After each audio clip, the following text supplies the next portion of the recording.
Welcome to Live with Sara and Tasha. I am Sara Hodson, the founder and CEO at Live Well Exercise Clinic. Just basking in my fall background now that we are officially in the autumn season, joined by my lovely Tasha McCrae. I am the Vice President of Brand and Culture here at Live Well. Very jealous of your fall background, Sara. Noticed it right away when you came on. See the light shining? It's like angelic almost, right? Love it. If you Google fall backgrounds with Zoom, you get many, many options. Rivers, bridges. I feel that I have the best background of all. The Live Well Exercise Clinic. I love it, right? I hear that teal is a color for all seasons. I love it. We're not biased at all. I know, right? Tasha and I are Live Well's original clinical exercise physiologists and health coaches. And we love our Thursdays where we get to join in with our members across Canada and really share our passion for exercise and the power to change and build a healthy lifestyle, one little thing at a time, so that ultimately you can live your life to the fullest. And today we have a great topic as we bunker into the autumn season. Tasha, what is our topic today? Today, we're talking about surviving the holidays with your health intact. And I know you're thinking, the holidays? Let's not get ahead of ourselves here, ladies. But we are only 2 weeks away from Canadian Thanksgiving, and Thanksgiving is the gateway to the holiday season. So after Thanksgiving, we're hit with Halloween, and then, Christmas parties get started. And from there, New Year's, the next couple of months are just very, very festive and a little bit hard on our lifestyle changes. So the holidays are a time where people often feel frazzled and they've got a little bit more on their plate than usual. And that's when our healthy lifestyle can often start to slip. So this week, we wanted to give you some practical tips and strategies for a healthy holiday season and talk about how you can be planned and prepared. And I think that as many of us think about the holiday season, we also think of one thing that often accompanies us to the holiday season, or I should say, out of the holiday season. And that is a little bit of extra weight. It can happen. And it is not the gift that we were looking for, but sometimes it's the gift that keeps on giving. And when not in a good way, not in a good way, right? What we know is that on average, people gain about 1.3 pounds over the holiday season. And I know that number in and of itself may not be alarming, but where it becomes difficult is that it's really difficult for our bodies to lose weight, and it's more common for us to not lose that weight after the holiday season. And then another holiday season hits, and another one, and a decade later, through not some type of massive lifestyle change where we're consuming thousands of calories a day and completely inactive, but through that moment of indulgence in that holiday season, all of a sudden, a decade later, we find ourselves that we've gained 10, 11, 12, 13 pounds. And just as we build healthy habits, one tiny little thing at a time, and how all of these small pieces mount up to something significant, the reverse can happen, right? In that every single season, adding a little bit more weight actually amounts to be perhaps significant amount of weight. So we want to be using mindfulness strategies to pay attention to our hunger cues. We want to be aware of what are the things that you know, our kind of our weaknesses, or our areas where we could make some change, that we could bring some awareness, and that we could problem solve around, in order to be successful and to be smart and to really create a realistic strategy. So, of course, paying attention to our hunger cues is really important, being mindful, and not eating as we're talking. There's so much socializing around the holiday season. But eating slowly and only eating to about 80% full can actually help us to avoid kind of that overeating in these very, what we could call food plenty environments. Definitely, Sarah, food and the holidays are going to go hand in hand. And this year, again, dealing that we're still kind of in or maybe very much still in a pandemic. We might not be gathering in large groups. We may have less gatherings going on. But even if you're only getting together with a few people, a small group of family, it's still a time where we tend to overeat. So, a kind of very practical way to look at your schedule is to just look at what kind of holiday plans do you have coming up. And again, this can be taken out aside of any holiday and used at any time of the year, but it's a kind of a cool strategy to focus on right around the holidays. So looking and seeing, 80% of the time we need to eat well, and 20% of the time we probably got a little bit of wiggle room, right? So if you use that 80-20 rule during the holiday season, it can help you. So get out the calendar, look at what your engagements are, and then know when you're going to be challenged to make good choices, right? And I'll use good in, little air parentheses there, or quotes, because, good choices, you might be eating even healthy foods, but potentially there's a risk that you're going to be eating too many of them at these holiday events. So if you have more than 20% of your week, so, if you've got a couple of holiday engagements in a week, then decide which one of them that you're going to go, hey, I'm not going to worry about it. That host is an excellent cook. I'm not going to worry at this particular event. I'm going to enjoy. And then the other ones, you're coming to Tasha's house. She's not serving, she's serving things she picked up at the grocery store. I'll be a little bit more mindful about what I eat there. So I'm just joking. I would never serve you not homemade meals when you come to my house, right, Sarah? You are actually a very, very good cook, and you put a lot of effort into delicious, delicious foods. I spent a lot of years reading a blog called The Reluctant Entertainer. Anyway, so again, think about which times you want to flex your willpower at. So, remember, eating well, not always just about eating healthy. It's about enjoying your food with your friends and family. But we have to find a balance between all out just going, it's the holidays, I won't worry about it till the new year, and finding that balance between, I'm gonna watch what I eat, and I'm also gonna just enjoy myself as I spend time with friends and family. And then that way, the next day you can just return to your healthy eating habits without guilt or feeling, any kind of shame, or feeling like you need to, I better hit the gym because, I really overdid it yesterday. We never want to be using exercise as some sort of punishment for the food we ate.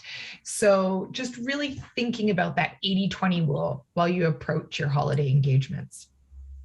And Tasha, I love that part about kind of just knowing that we can wake up in the morning and reset and be regimented in, our healthy eating habits. And I think that's where, again, at Live Well, we really believe in kind of throwing out that all or nothing thinking and allowing yourself to go out and have that evening and to wake up in the next morning and to resume. And so I love that. It reminds me of a member who several years ago shared with me that during the holiday season, they were always found themselves entering social events that were food centric, and very quickly making their way over to the cheese plate and enjoying a glass of red wine and some cheese. And as much as that sounds lovely, they identified that they were not able to, partake a small amount and to walk away, that they found themselves kind of magnetically attracted to the cheese plate, and they would stay there and they would drink a little bit of wine and eat a little bit of cheese and do a whole lot of talking.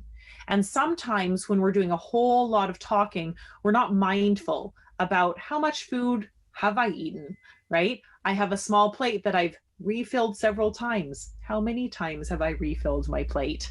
And so this member created a strategy for themselves that they actually could only visit the cheese plate table area of the party no more than 3 times. And each of those times they could have 3 little small samples of cheese.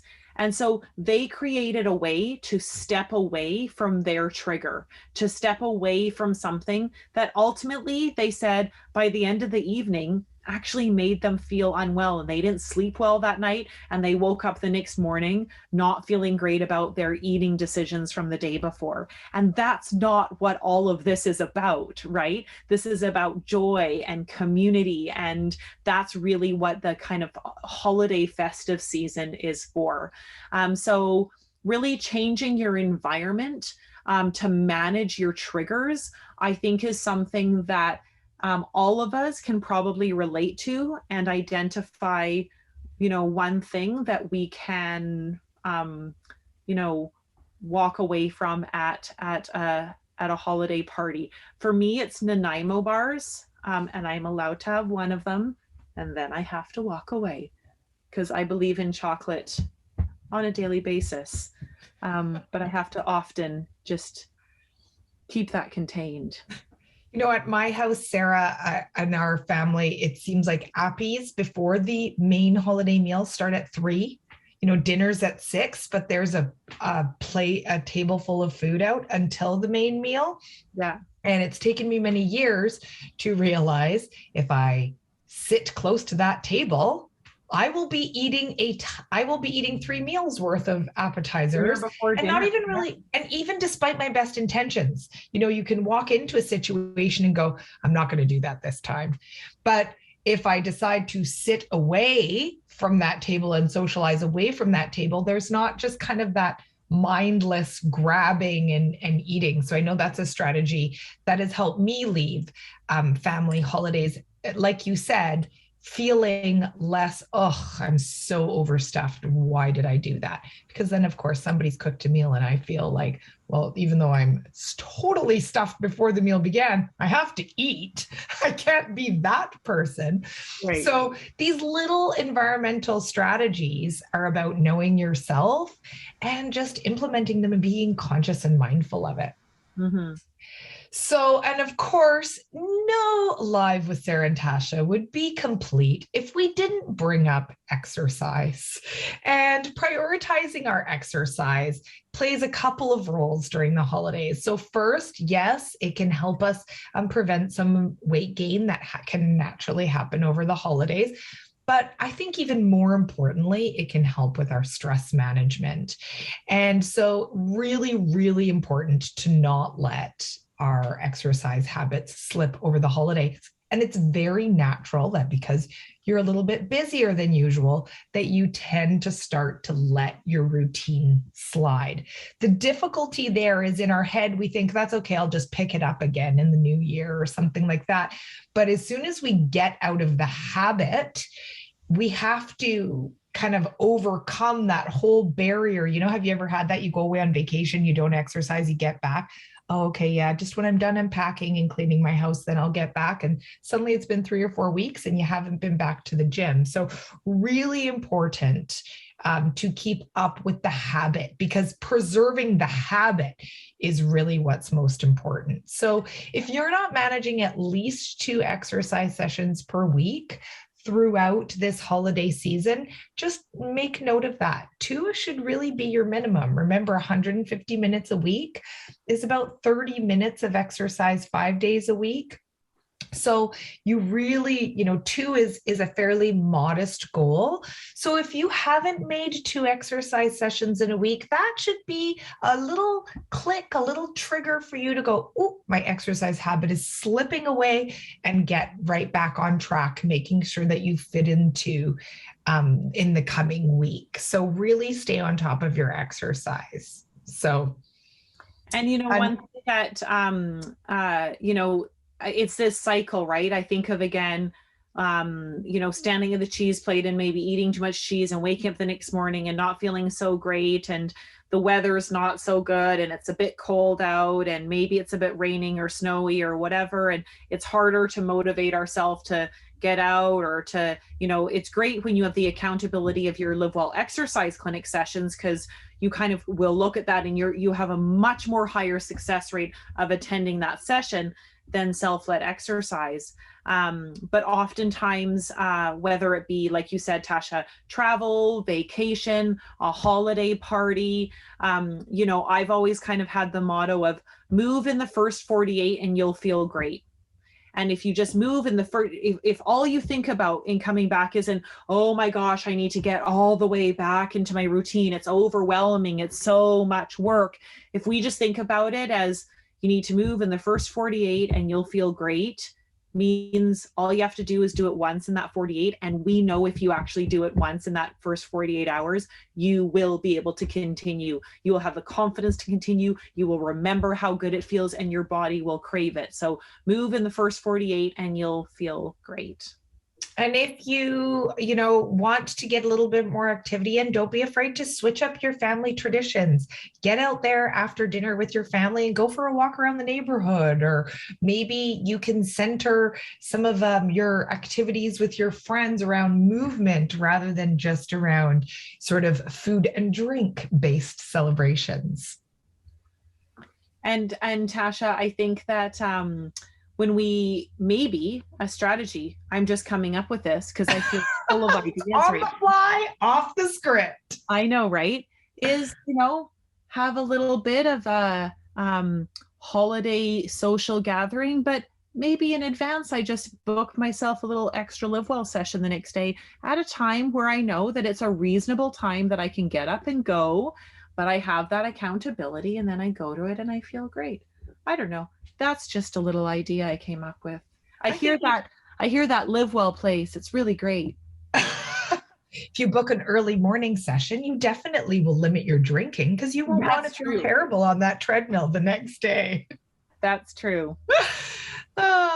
So let's all commit this week to being planned and prepared for our holiday season so that we can go out there and celebrate to the fullest, live our lives to the fullest, and not feel like we're clawing our way back in the new year. Staying consistent with your habits is the key to surviving the holidays healthily. Is healthily a word? It is today. It is today. I'm getting a nod. Yes, healthily. Go. We'll finish our live with Sara and Tasha with some joy hands. Thank everyone for joining us.